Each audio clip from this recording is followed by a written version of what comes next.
நம்ம நிவிஸ் homemade cake வந்து இப்போ வீட்டிலேருந்து ஷாப்புக்கு அப்கிரேட் ஆகிருக்குன்னு சொல்லலாம். ஆக்சுவலி இது வந்து February 14 எடுத்த வீடியோ தான். February 15 தான் நான் ஷாப் ஓப்பன் வச்சுருந்தேன். So 14th one day before தான் நம்ம எல்லாமே ரெடி பண்ண ஆரம்பித்தோமே.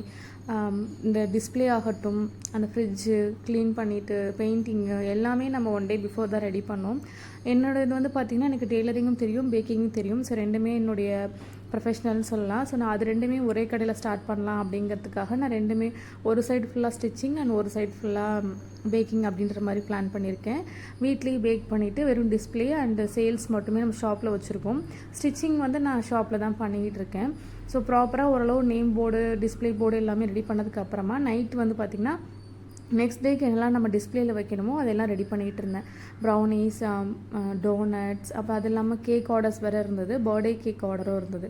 ஸோ இது எல்லாமே நான் ரெடி பண்ணிகிட்டு இருந்தேன். நெக்ஸ்ட் டே ஷாப் ஓப்பனிங்க்கு பக்காவாக ரெடி ஆகிடுச்சு. பேலன்ஸ் வீடியோ பார்ட் 2ல் போடுறேன். ஆக்சுவலி வீடியோ எடிட் பண்ணி போடக்கூட டைம் இல்லை.